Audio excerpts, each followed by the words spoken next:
ऐसे सरगना जो प्रॉपर्टियों के ऊपर कब्जे करें, जो जिनके ऊपर थाना BZU में 3-3 मुकदमे दर्ज हों, जो उस वक्त के जो SP गुलगश्त तनवीर रजा थे उन्होंने इनको निकलवाया, उस वक्त इनाम गनी थे IG पंजाब, उनके साथ चूंकि उनको ये रिपोर्ट हुई कि 8 मुकदमे इन पे दर्ज है।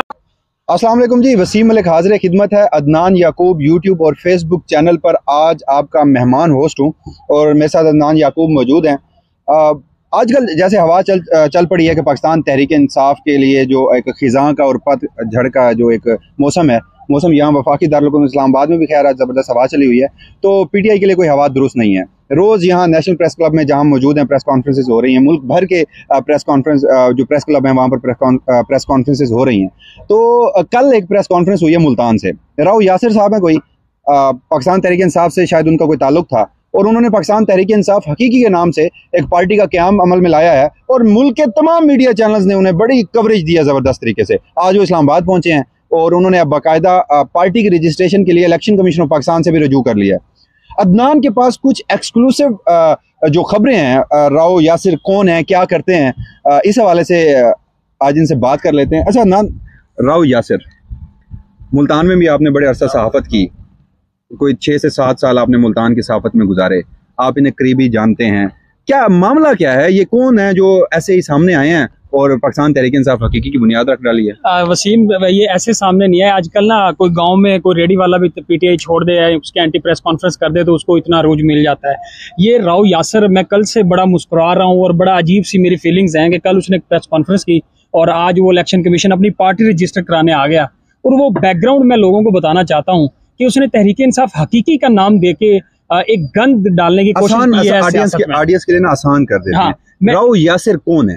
मैं वही बताने जा रहा हूँ। राव यासिर बेसिकली मुल्तान में आपसे इस 3 से 4 साल पहले जब तहरीक इंसाफ की हुकूमत थी कि एक छोटा सा वर्कर था, जो शीला वर्कर जिसको आप कहें, तो ये खालिद जवेद जो वड़ैच हैं, ज़िले सदर थे, उनके साथ अक्सर फिरता फुरता रहता था। ये एक प्रॉपर्टी का काम करता है, इसका सियासत से इसके ख़ानदान का, फैमिली का कोई ताल्लुक नहीं है और इसने जो वो साथ जैसे फिरते हैं, इसको मिल गया यूथ विंग का ओहदा और ये चूंकि प्रॉपर्टी का काम करता है, इसके ऊपर 8 मुकदमा दर्ज हैं। राव यासिर जो सरगना है, कब्जा माफिया है, ये अच्छा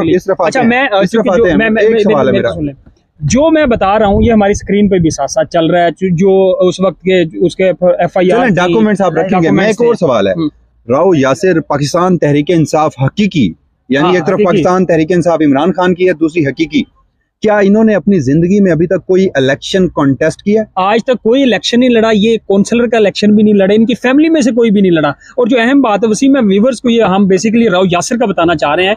इसने कल प्रेस कॉन्फ्रेंस में कहा और आज कहा कि मैं नौजवानों के लिए ये जो मैं नई जमात लाना चाहता हूँ, मैं चाहता हूँ कि नौजवान सियासत छोड़े ना, दिल बर्दाश्त ना सियासत करें।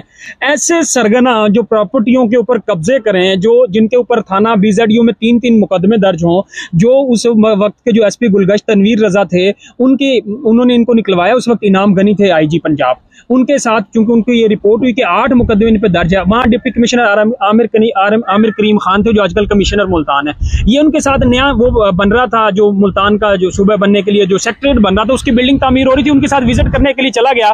तो लोगों ने शिकायत की कि ये तो सरगना है, इसके ऊपर मुकदमे है, ये डिप्टी कमिश्नर के साथ किस तरह विजिट कर रहा है। तो डिप्टी कमिश्नर ने वजाहत जारी की कि मुझे नहीं पता था ये बंदा कौन है। तो वो इतना पावरफुल है कि वो जेल में गया, जेल से बाहर जब आया तो उसने अपने सिफारिशें लगवाकर ना SP गुलगश्त जो तनवीर रजा थे उसका भी ट्रांसफर करवाया, जो BZU के इरशाद थे SHO उसका भी ट्रांसफर करवाया। अपने पावरफुल थे उस वक्त के गवर्नर चौधरी सरवर थे, उन्होंने नोटिस लिया और इसको फारिग किया गया, इसकी यूथ विंग की जो सीट थी उससे मुअत्तल किया।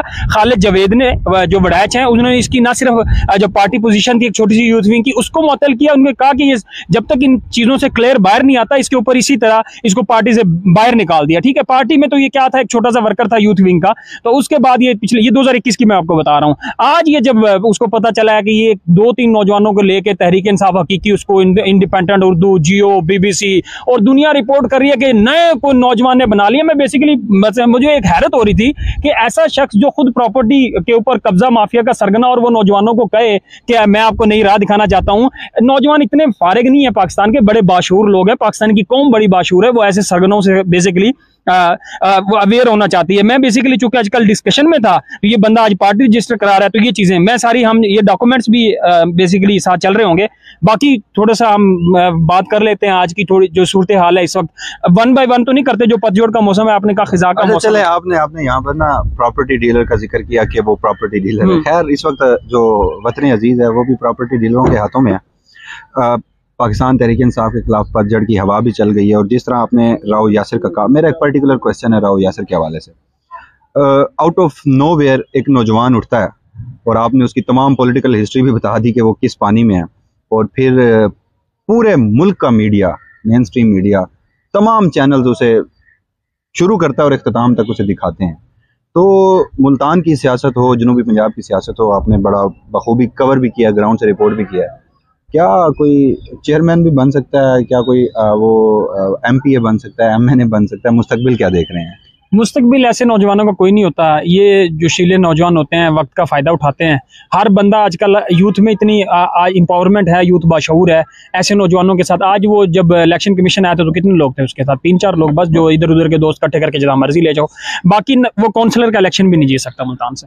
देखिए जी, ये अब आपने हकीकत अदनान के मुँह से सुन ली कि किस तरह, जैसे मैंने आपको कहा कि आउट ऑफ नोवेयर एक नौजवान उठता है और प्रेस कॉन्फ्रेंस करता है, और पाकिस्तान तहरीक इंसाफ उसका हक है पूरा, किसी भी पाकिस्तान में जो इंसान है उसका पूरा हक है कि वो पॉलिटिकल पार्टी बनाए, सियासत में पार्टिसिपेट करे।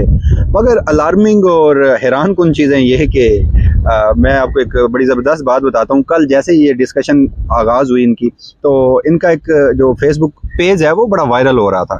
मैं इनके फेसबुक पेज पे जाता हूँ तो राव यासिर पॉलिटिशियन लिखा हुआ है, और जो पॉलिटिशियन की स्पेलिंग है POLITISION। जिस शख्स को सियासत, पॉलिटिक्स के स्पेलिंग नहीं आते, वो पाकिस्तान तहरीक इंसाफ हकीकी के नाम से एक पार्टी रजिस्टर करा रहा है। तो ये जो अहले इक़्तिदार बैठे हैं उन्हें भी सोचना चाहिए कि एटलीस्ट अगर कोई पाकिस्तान तहरीक इंसाफ हकीकी बनाना थी तो इस ऐसे लोगों का, चलें आपने कोई इंटरव्यू किया होगा, कोई क्राइटेरिया अपना रख लें, आपने मुकाबला इमरान खान से करना है। अदनान याकूब और वसीम मलिक को इजाज़त दीजिए। अल्लाह हाफ़िज़।